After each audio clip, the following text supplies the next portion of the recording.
And today I'm going to talk to you about you and share with you hopefully an idea that's really made a massive difference in my life and hopefully could make a massive difference in your life too. Now, I've spent my life really studying human beings. So when I was a kid, I was the youngest of four, so I spent a lot of time just watching my brothers and sisters and seeing the mess and the challenge that they got into and trying to clock how I avoided that. And then I had the great fortune of training as a physician, and some of you may know that medical training is the most incredible opportunity because you get up close and personal with human suffering on every single level, on a daily basis. And I've been in the room where people have died right in front of me, and it's a really profound moment. I've also been in the room where life has come into the world. I've delivered a number of children, including 3 of my own 4 boys, one of whom is at the back. Hi, son.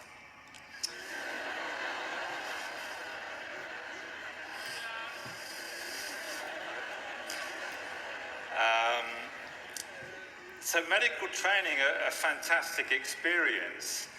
I became a researcher, initially an immunologist, and studied right down to the nano detail of how our white blood cells roll along the inside of our blood vessels, and with really clever adhesion molecules stick and kind of squeeze out between the endothelial cells and fight infection. More recently as a neuroscientist. So right down at the nano level, and also at a much bigger scale. I've had the good fortune of working with CEOs and leaders around the world in some of our biggest companies and multinationals, looking at the hidden social dynamics and the networks that exist that determine whether a company succeeds or fails. As you heard, I've worked with elite athletes, helping them to win gold medals, read a lot, learned a lot, and through all that time, one question kept bothering me, sort of eating away at my brain. And that question was, if you could teach yourself, your children, or anybody one thing, what would it be? What would that one thing be? You're only allowed to teach one thing. So of all the things I've learned and understood, and it's that I want to share with you today. What is that one thing? I can tell you it's not eat an apple. That's not what it is, okay? So we're going to talk. What would that one thing be? You're only allowed to teach one thing. So of all the things I've learned and understood, and it's that I want to share with you today. What is that one thing? I can tell you it's not eat an apple. That's not what it is, okay? So we're going to talk about that, but before I want to return just to really the story of you. Now, I don't know whether you remember, but there was a time before you knew you existed. For some of you, that was probably last Friday night after a skinful. But as we all grow up, there's a moment in our life, and this is a really beautiful moment if you witness it, where you can see about 1 year old, it might happen a bit sooner, a bit later, but roughly about 1 year old, where a child realizes they exist as a physical entity. It's that moment where they look in the mirror and they kind of go, oh, that's me. And they move their hand, and that hand moves, and they realize that that's them. So they have a physical awareness, if you will. But they haven't yet developed an awareness of their own emotional self, which is why you get the terrible twos.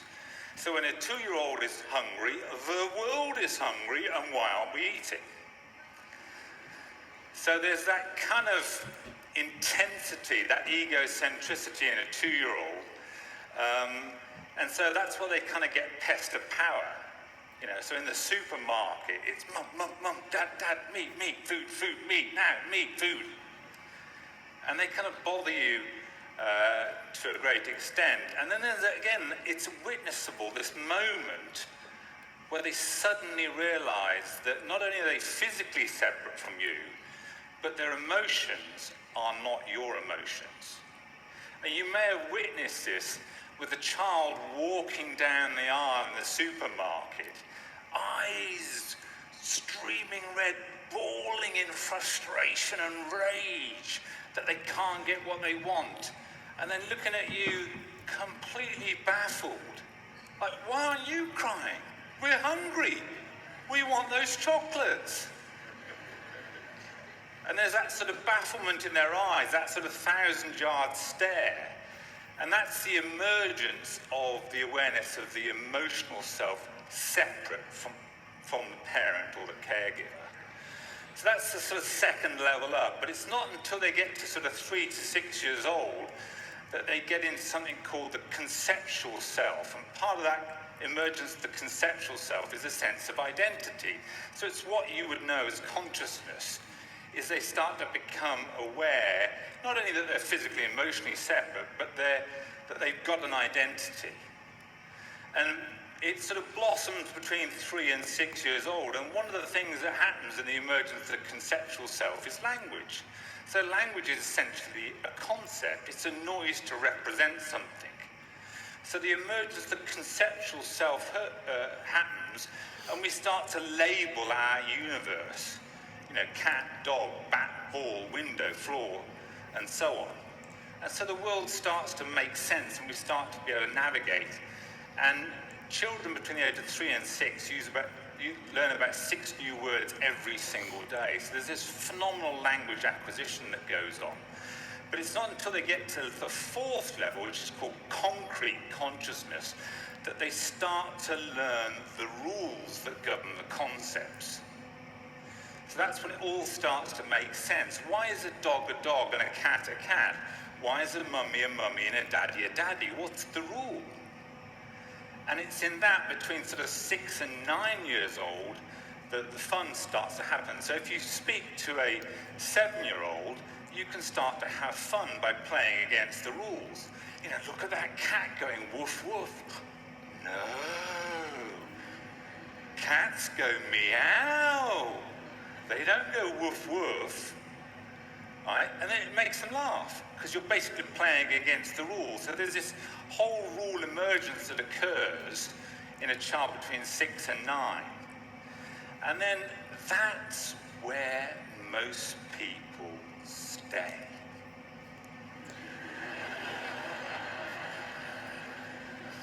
So most of the people you're going to meet in your life, 20, 30, 40, on the inside, 9. See this in companies all the time. Toys out of the pram, behaving like children. It's very common. Now, there is an attempt, usually in the early teenage years, to get beyond that concrete self, to get beyond the rules, which is why you get teenage conflict. You know, you'll see it, and parents try to suppress this like it's a bad thing. It's a developmental. See this in companies all the time. Toys out of the pram, behaving like children. It's very common. Now, there is an attempt, usually in the early teenage years, to get beyond that concrete self, to get beyond the rules, which is why you get teenage conflict. You know, you'll see it, and parents try to suppress this like it's a bad thing. It's a developmental stage. You shouldn't be suppressing this stuff. They're testing the rules. So there's this battle ensues. You told me to be home at 10. I want to be home at 11. You told me to be honest. You're not being on it. And the whole kind of fight breaks out. And they have the whole turbulent teenage years. Now, regardless of who wins that battle, whether it's mum or dad or the child, it sort of bobbles along for a few years. Now, eventually, regardless of who wins the battle, they leave home. Hopefully.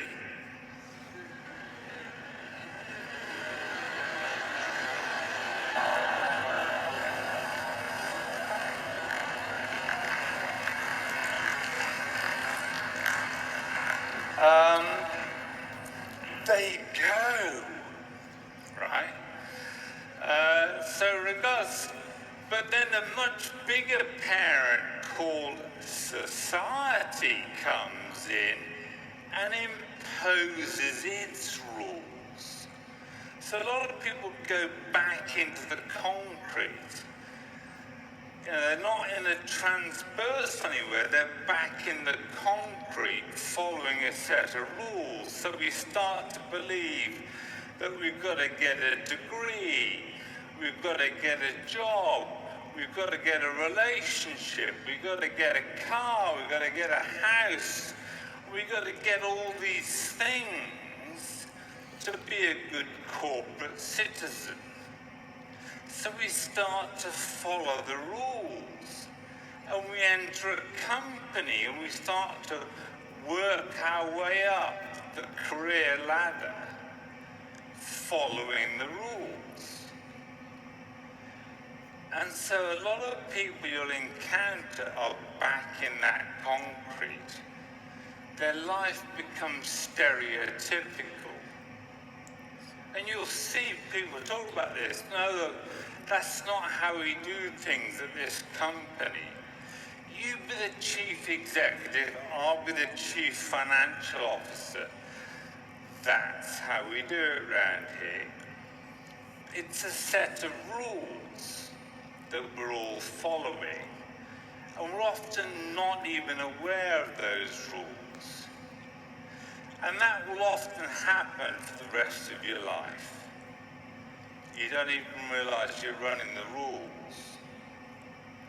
And by the way, these are rules that weren't given to you with your permission, they were just imposed by parents or society.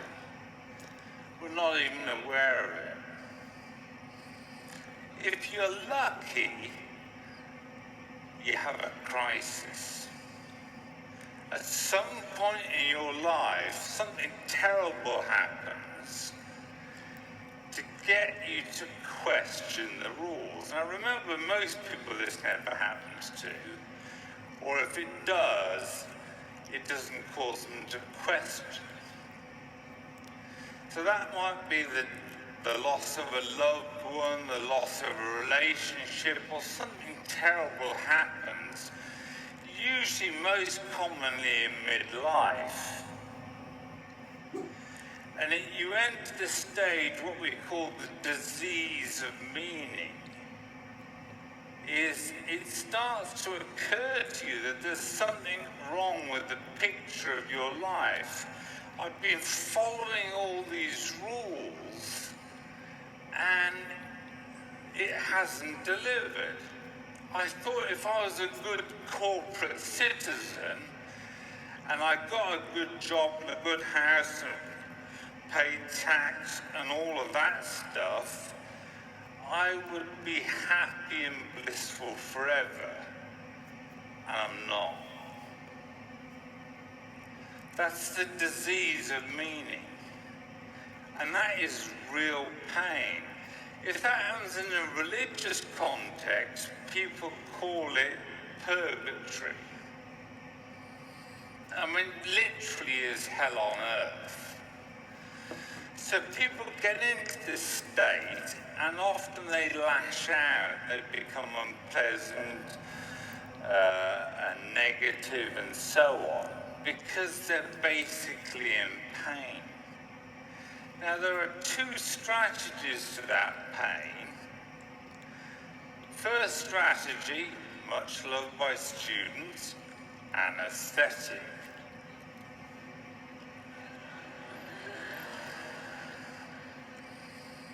Because if I can blot out the meaning of life, that kind of existential question, if I'm wasted on a Friday night, I don't have to think about that question about what's the meaning of all this. It just goes away as a question. So then some people do this every night. Some people do it every weekend, getting wasted, either through alcohol and drugs. But the problem is, when the hangover wears off, the question returns. it's still there. And you can't answer it. So if you're smart, you realize anesthetics won't help you. So you get into the second strategy, which is distraction. There are lots of different types of distraction. Now that distraction can simply, you become a gym bunny, right? Let's pump some iron. You know, because while I'm feeling the burn, I don't have to think about the question. So I've become the body beautiful, right? Stuck at the gym the whole time. You know, getting the kick on the endorphins and so on. So, but you realize that actually when you get away from the gym, the question's there again. So the gym doesn't solve it.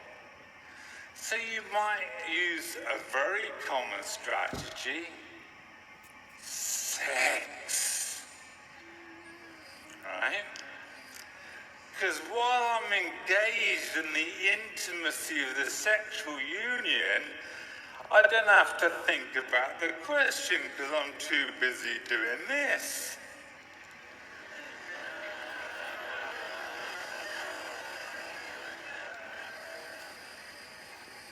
But you may have noticed that when the act is over, that bloody question comes back again. Right? So some people go even more nuts. I'll have sex with 2 people. Then the whole crowd. Desperately trying to get away from this question that's bothering them.